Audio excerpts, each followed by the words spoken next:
mga tubig at karagatan. Tunay siyang banal at dakila, purihin ang kanyang ngalan. Ang lahat ng likha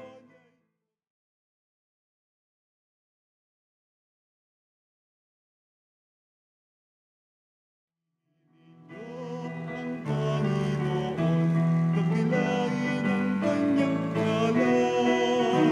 Purihin siya'y awitan at papurihan magpakailanman.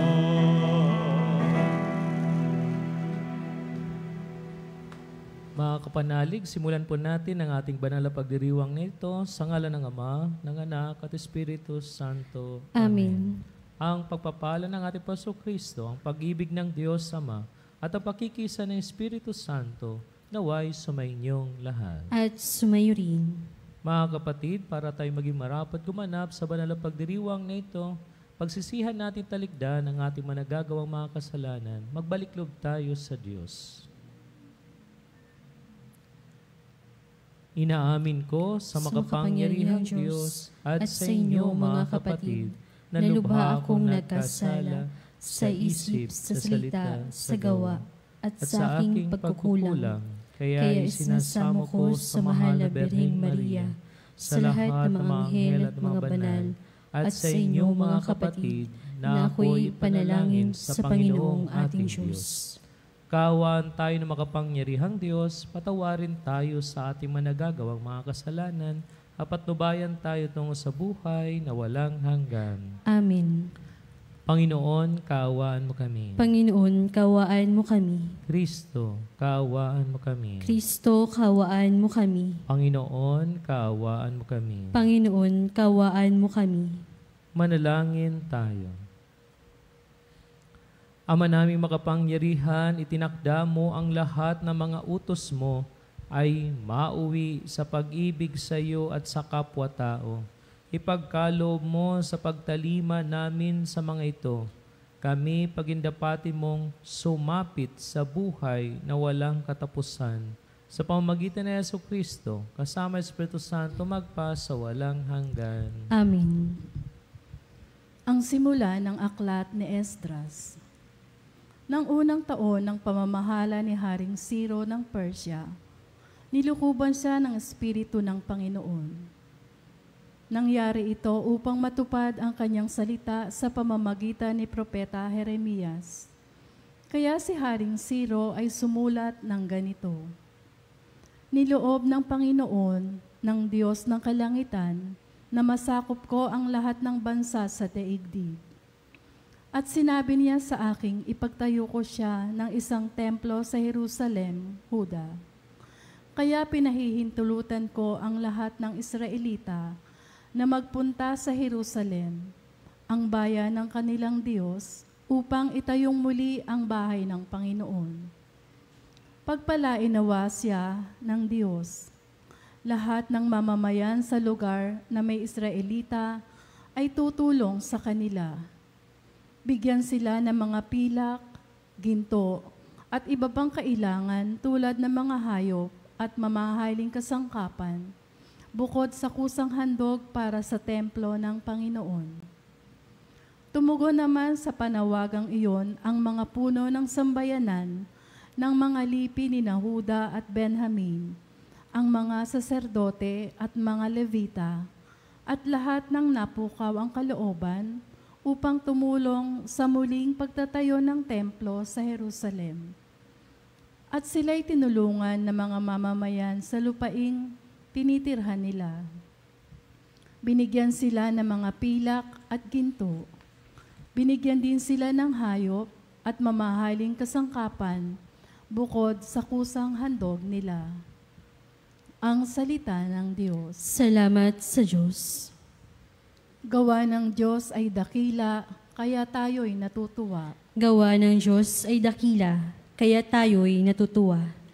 Nang lingapin tayo ng Diyos at sa Sion ay ibalik, ang nangyaring kasaysayan parang isang panaginip.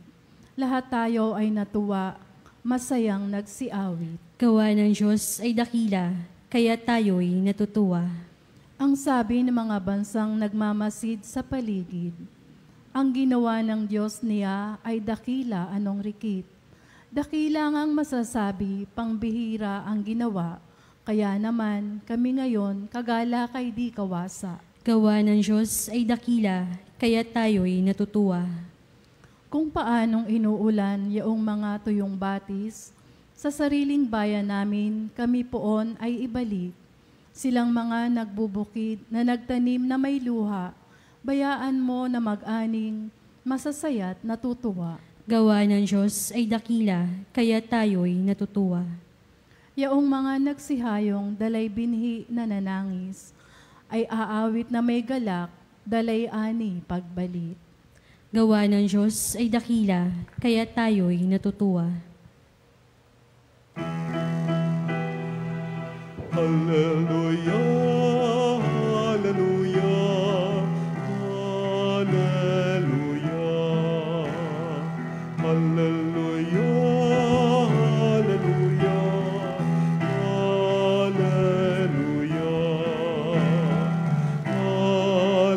hallelujah, hallelujah. Aleluya, aleluya. Dapat kayong magliwanag ng kabutihay mahayag at Diyos ang siyang matanyag. Aleluya, aleluya. Sumainyo ang Panginoon. At sumayo rin. Ang mabuting balita ng Panginoon ayon kay San Lucas. Papuri sa iyo, Panginoon.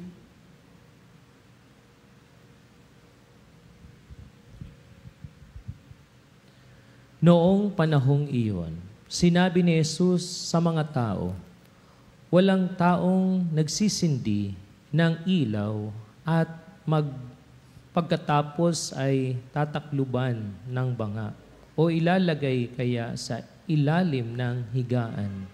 Sa halip, inilalagay ito sa talagang patungan upang makita ng mga pumapasok ang liwanag. Walang natatago na di malalantad at walang lihim na di malalaman at mabubunyag. Kaya pagbutihin ninyo ang inyong pakikinig, sapagkat ang mayroon ay bibigyan pa, ngunit ang wala ay aalisan, pati ng inaakala niyang nasa kanya. Mga kapatid, ang mabuting balita ng Panginoon para sa ating kaligtasan. Pinupuri ka namin, Panginoong Hesukristo.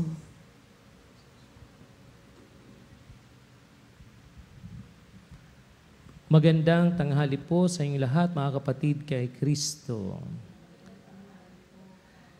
Sa paanyaya natin mga pagbasa, natin napakinggan ngayong araw ng Lunes sa ika-25 linggo sa karaniwang panahon.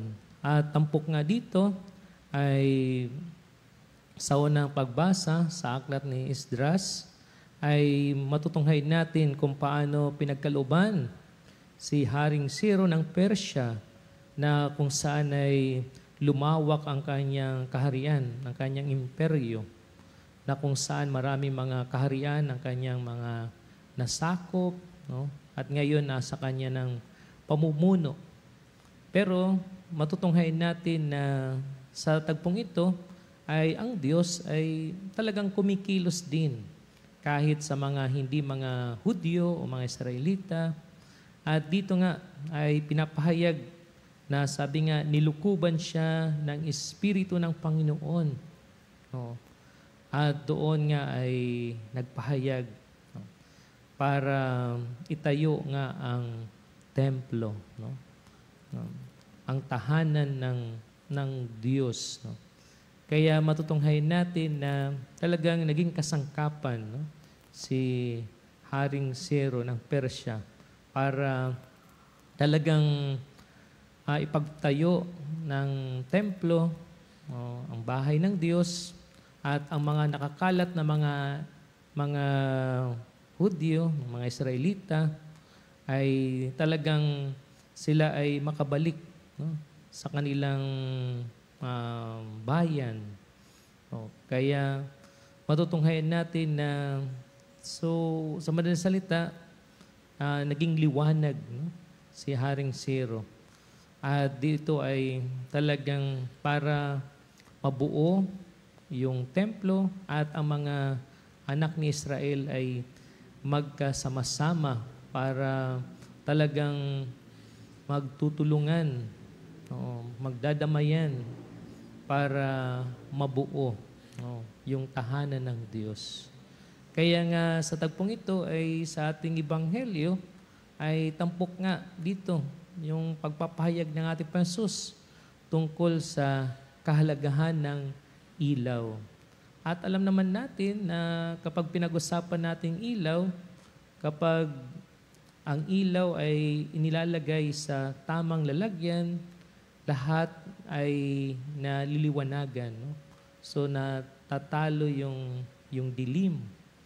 At siya magbibigay tanglaw, no? At siyempre yung iba, lalo yung mga insekto, no, lalapit, no, sa liwanag, no? Oo.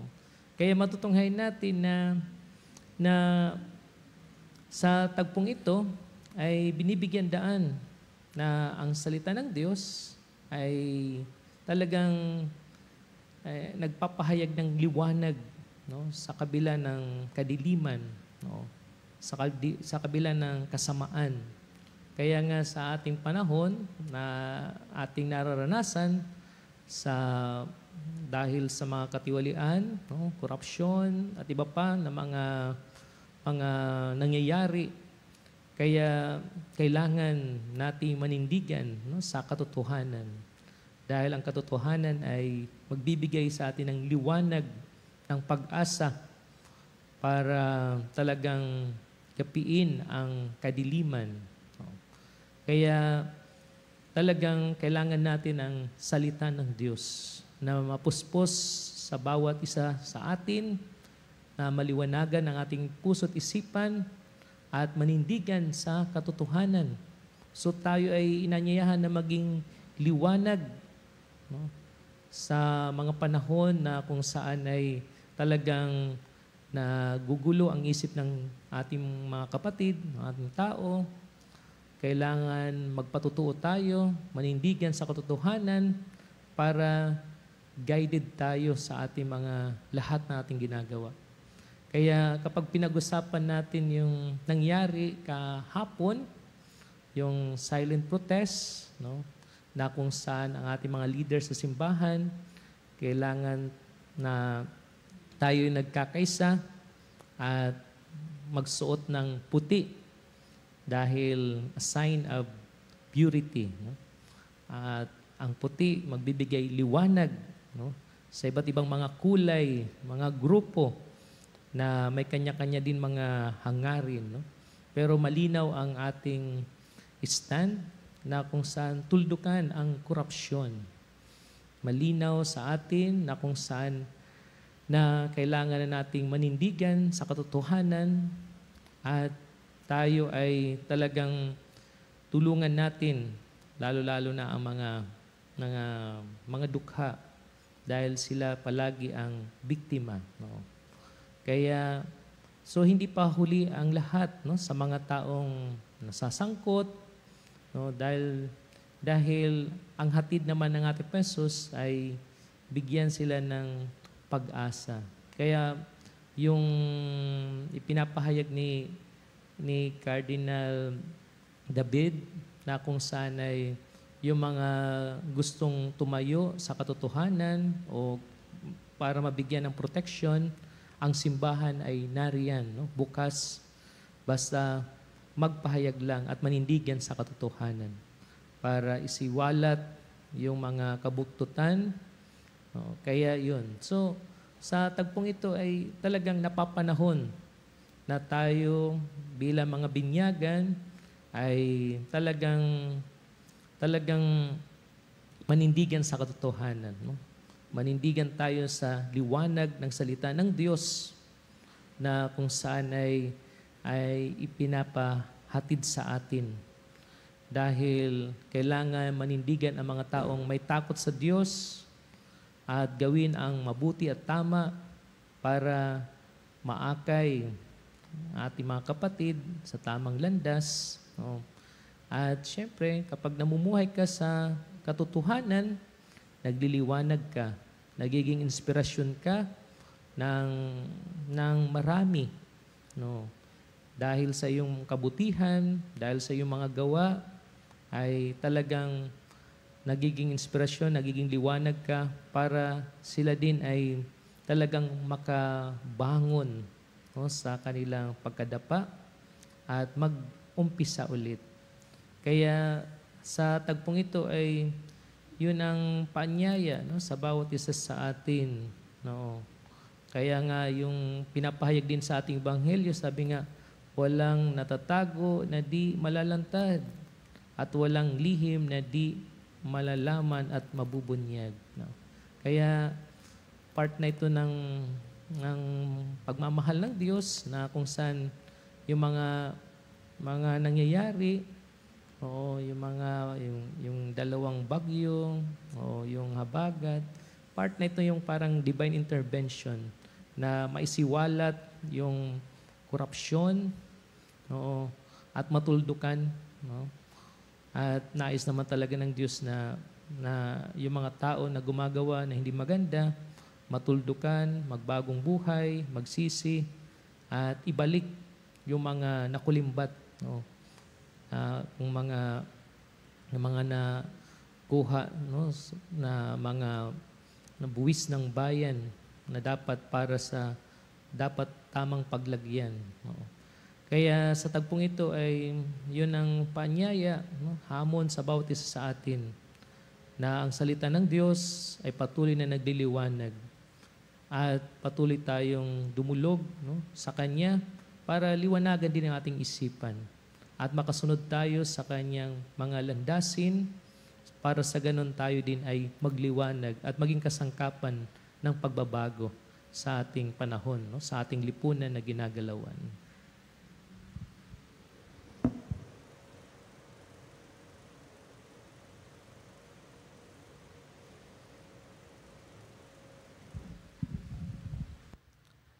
Mga kapatid, manalangin tayo sa Diyos, Ama, upang magdulot sa lahat ng pag-asa at kapayapaan ang liwanag ng Kanyang anak na si Jesucristo. Sa bawat panalangin natin itutugon, Panginoon, dinggin mo ang aming panalangin. Panginoon, dinggin mo ang aming panalangin. Ang bayan ng Diyos, naway maging isang tulad ng dakilang ilaw na nagliliwanag sa kadiliman sa pamamagitan ng kanilang pagtatatag ng isang higit na mabuting daigdig. Manalangin tayo sa Panginoon. Panginoon, dinggin mo ang aming panalangin. Ang mga pinuno ng mga bansa, naway makapagdala ng sinag ng pag-asa sa mga nagdurusa sa pamamagitan ng pagbibigay ng katarungan sa mga inaapi at dangal sa bawat tao. Manalangin tayo sa Panginoon. Panginoon, dinggin mo ang aming panalangin. Ang mga magulang, naway maging tulad ng liwanag sa taluktok ng bundok na gumagabay sa kanilang mga anak sa pag-ibig ng Diyos sa pamamagitan ng kanilang huwarang buhay. Manalangin tayo sa Panginoon. Panginoon, dinggin mo ang aming panalangin. Ang mga may sakit, ang mga nalulumbay, at ang mga may pusong sawi, naway matagpuan ang liwanag ni Kristo sa gitna ng kanilang pagdurusa. Manalangin tayo sa Panginoon. Panginoon, dinggin mo ang aming panalangin. Ang mga tapat na yumao, naway tumanggap ng walang hanggang liwanag, kaligayahan at kapahingahan. Manalangin tayo sa Panginoon. Panginoon, dinggin mo ang aming panalangin. Kalakip ng ating mga personal na mga kahilingan na pinatutungkulan ng misang ito. Diyos Ama, bigyan mo kami ng bagong kamulatan at kalakasan upang aming maitalaga ang paglilingkod namin sa kapwa at maging ilawan kaming nagliliwanag sa kanila. Hiniling namin ito sa pamagitan ni Kristo na aming Panginoon. Amen. Ang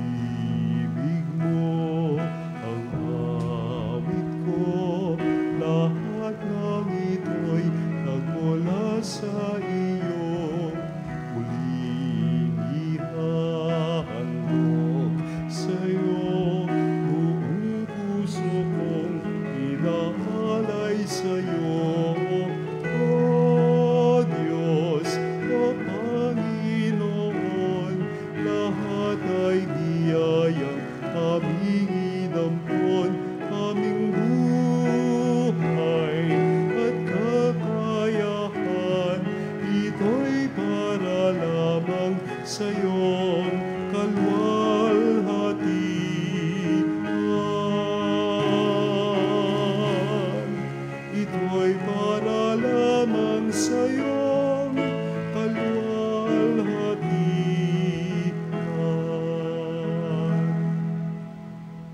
Manalangin tayo mga kapatid upang itong ating mga panalangin, ating mga alay, kalugdan ng Diyos amang makapangyarihan. Tanggapin nawa ng Panginoon ito paghahain sa iyong mga kamay, sa kapurihan niya at karangalan, sa ating kapakinabangan at sa buong sambayanan niyang banal.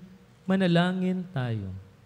Ama naming lumikha, mawain mong kalugdan ng mga alay ng iyong sambayanan upang ang ipinahayag namin ng may pananampalatayang matibay ay aming tanggapin sa banal na pakikinabang sa pamamagitan ni Jesucristo kasama sa Espiritu Santo magpa sa walang hanggan. Amen. Sumainyo ang Panginoon. At sumayo rin. Itaas sa Diyos ang inyong puso at diwa. Itinaas na namin sa Panginoon. Pasalamatan natin Panginoong ating Diyos. Marapat na siya'y pasalamatan. Ama na iyong makapangyarihan, tunay marapat na kay aming pasalamatan sa iyong paglingap at kagandahang loob. Ang tao'y nilikha mo at pinapangasiwa sa sansinukob.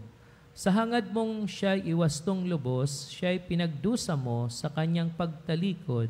Sa iyong paggiliw, iyong ipinahintulot na makabalik siya sa pamagitan ni Kristo Jesus.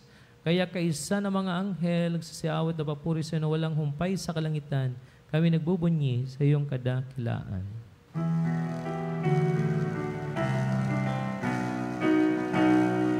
Santo, Santo, Santo, Panginoong Diyos ng mga hukbo, napupuno ang langit at lupa ng kadakilaan mo. Hosana sa kaitaasan, pinagpalang na paririto sa ngalan ng Panginoon. Hosana sa kaitaasan.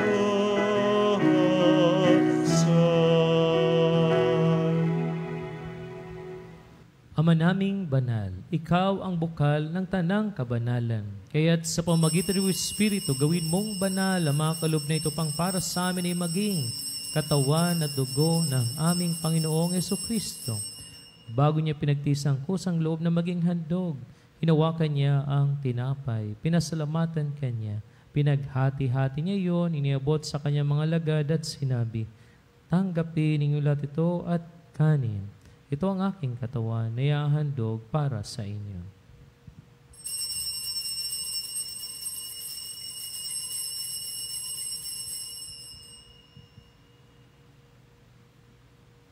Gayon din naman na matapos ang hapunan, hinawakan niya ang kalis, muli kanyang pinasalamatan. Iabot niya ang kalis sa kanyang mga lagad at sinabi, tanggapin ninyo lahat ito at inumin. Ito ang kalis ng aking dugo, ng bago at walang hanggang tipan, ang aking dugo na ibubuhos para sa inyo at para sa lahat, sa ikapagpapatawad ng mga kasalanan.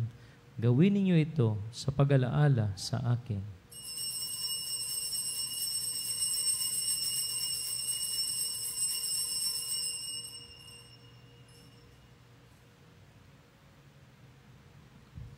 Ipagbunyi natin ang misteryo ng ating pananampalataya. Sa krus mo at pagkabuhay, kami natubos mong tunay.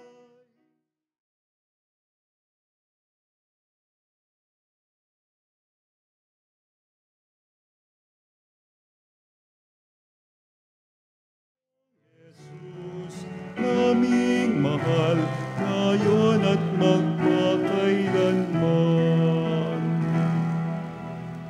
Ama, ginagawa namin ngayon ang pag-alaala sa pagkamatay at muling pagkabuhay ng iyong anak. Kaya tinialay namin sa iyo ang tinapay na nagbibigay buhay at ang kalis sa nagkakalob ng kaligtasan. Kami nagpapasalamat dahil kami yung minarapat at tumayo sa harap mo para maglingkod sa iyo. Isinasamo namin kayo magsasalo-salo sa katawan dugo ni Kristo ay mabuklod sa pagkakaisa sa pamagitan ng Espiritu Santo. Ama, lingapin mo yung simbahan laganap sa buong daigdig. Puspusin mo kami sa pag-ibig kaysa ni Leon na aming Papa at ni Elias na aming Obispo at ng Tanang Kaparian. Alalahanin mo rin ang mga kapatid naming nahimlay na may pag-asang sila'y muling maubuhay, gayon din ang lahat ng mga pumanaw. Kaawaan mo sila patuloyin sa iyong kaliwanagan. Kaawaan mo dapating kaming lahat na makasalo sa iyong buhay na walang wakas. Kaysa na mahal na Birheng Maria na ina ng Diyos, si San Jose na kanyang kabiyak, kaysa ng mga apostol at ang lahat ng mga banal na namuhay dito sa daigdig ng kalugod-lugod sa iyo. May pagdiwang nawan namin ang pagpupuri sa kararangal mo sa pamagitan ng anak na aming Panginoong Heso Kristo. Sa pamamagitan ni Kristo, kasama niya at sa Kanya, ang lahat ng parangal at papuri ay sa iyo, Diyos, sa mga makapangyarihan, kasama Espiritu Santo, magpa sa walang hanggan. Amen. Amen. Amen.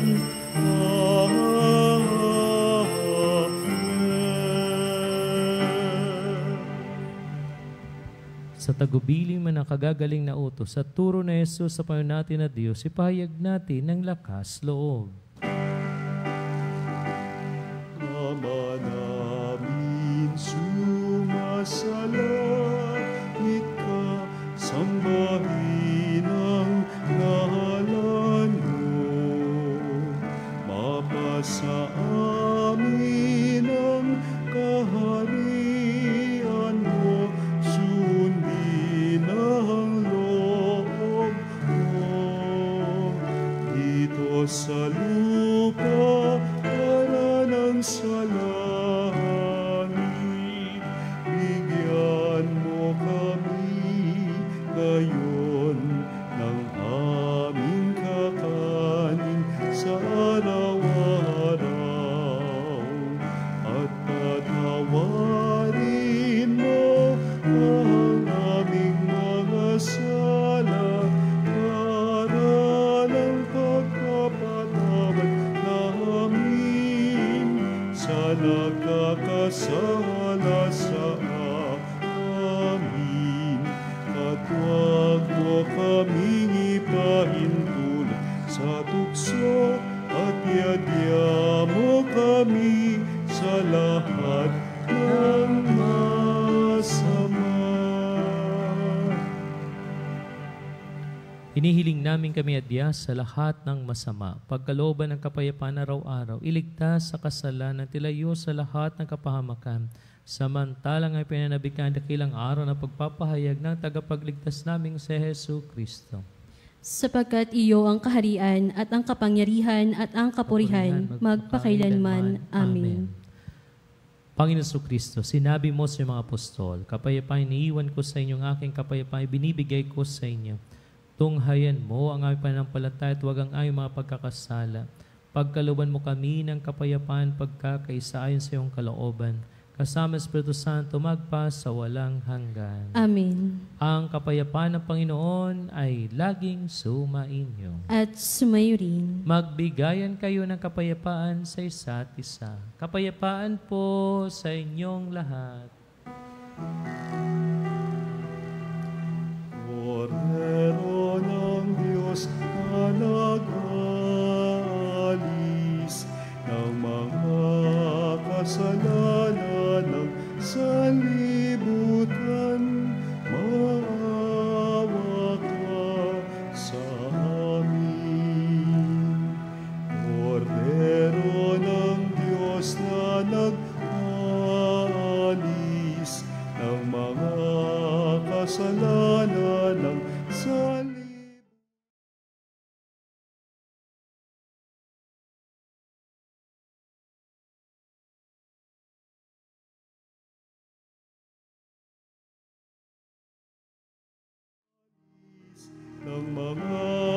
kasalanan ng sanlibutan, ipagkaloob mo sa amin ang kapayapaan.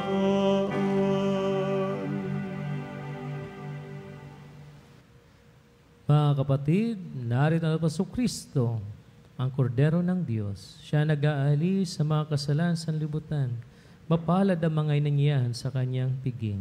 Panginoon, hindi ako karapat-dapat na magpatuloy sa iyo, ngunit sa isang salita mo lamang ay gagaling na ako.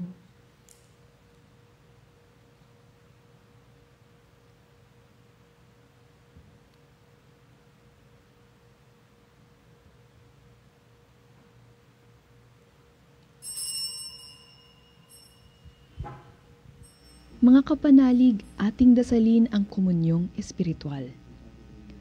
O Jesus, nananalig ako sa pananahan mo sa kabanal-banalang sakramento. Minamahal kita higit sa lahat at hangad ka ng aking kaluluwa. Hindi ko man matatanggap ngayon ang iyong katawan at dugo, inaasahan ko na patuloy kang mamumuhay sa aking puso. Naniniwala ako na narito ka at kaisa ka ng aking buong pagkatao. Huwag mong ipahintulot na mawalay ako sa iyo. Amen. Panalangin sa karangalan ng Nuestro Padre Jesus Nazareno. O Jesus Nazareno, katamis-tamisan naming manunubos, sa harap mo ngayon naririto kami't nangangayupapa at nagsisisi ng taos-puso sa aming pagiging walang turing sa iyo at paglimot sa di mabilang na mga biyaya mo, lalong-lalo na yaong mahalagang biyaya ng pagtutubos. Dinaramdam namin at pinagsisisihang labis, Panginoon ko, ang pagkakasala namin sa iyo. Ikinalulungkot namin ang pagiging dahilan ng pagpapasan mo ng krus na iyan sa gitna ng mga hirap at kapaitan, hanggang sa inihandog mo ang iyong buhay sa bundok ng Kalbaryo, sa pagkaibig mo lamang na matubos kami at ang sangkatauhan mula sa sala. Pakabanalin mo, O Panginoon, ang aming pagnanais at ipagtanggap mo sa amin ang iyong biyaya. Maging tagapamagitan nawa ang iyong ina, ang kalinis-linisang Birheng Maria.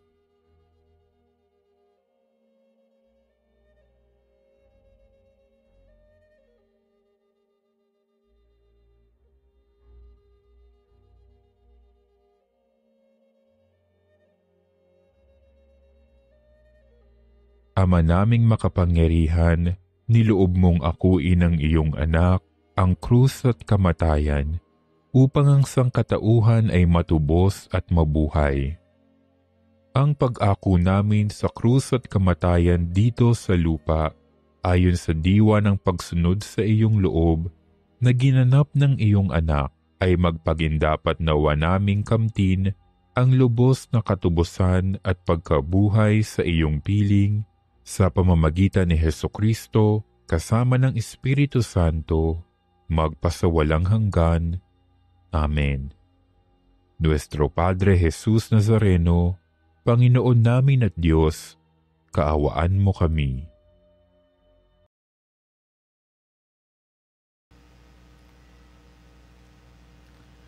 Ama naming mapagmahal, ang aming banal na pakikinabang ay magdulot nawa ng kagalingan sa aming katauhan upang kami makatambal sa kaluwalhatian ng aming nilalahukan sa tiniis na kamatayan na amin ngayong ipinahayag sa ginaganap na pagdiriwang sa pamamagitan ni Jesucristo kasama Espiritu Santo magpasa walang hanggan. Amen.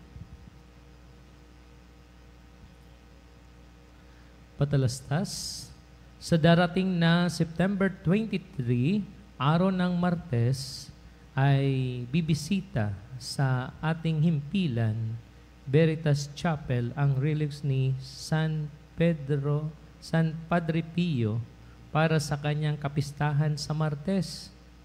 Inanyayahan ang lahat na dumalo sa ating healing masses dito sa Veritas Chapel at maging isang Veritas Eucharistic Advocate. Makipag-ugnayan lang po sa Religious Department.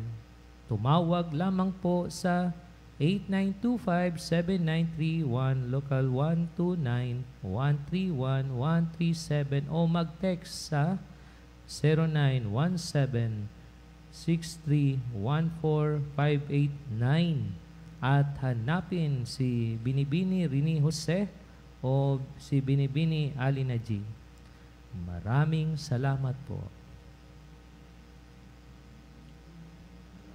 Muli po sa inyong lahat, maraming salamat po sa iyong pakikisa mga kapanalig. So maging liwanag tayo sa bawat isa at patuloy tayong manalangin sa Diyos para sa ganun patuloy tayong maliwanagan din ang ating isipan, ating puso at masunod natin ang kanyang mga landasin.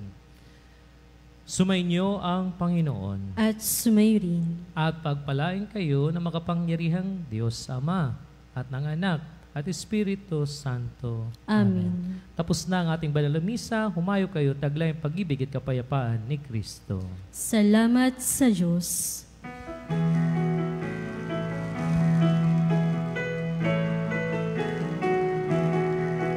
Magsinawit kayo sa Panginoon.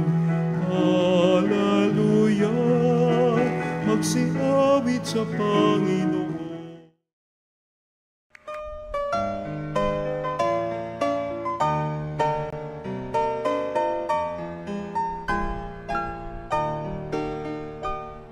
Nuestro Padre Jesús Nazareno, sinasamba ka namin, pinipintuho ka namin, aral mo ang aming buhay at kaligtasan. Nuestro Padre Jesús Nazareno, iligtas mo kami sa kamatayan, ang krus mong pinamatayan ay sagisag ng aming kaligtasan. Nuestro Padre Jesus Nazareno, dinarangal ka namin. Nuestro Padre Jesus Nazareno, inulwalhati ka namin. Nuestro Padre Jesus Nazareno,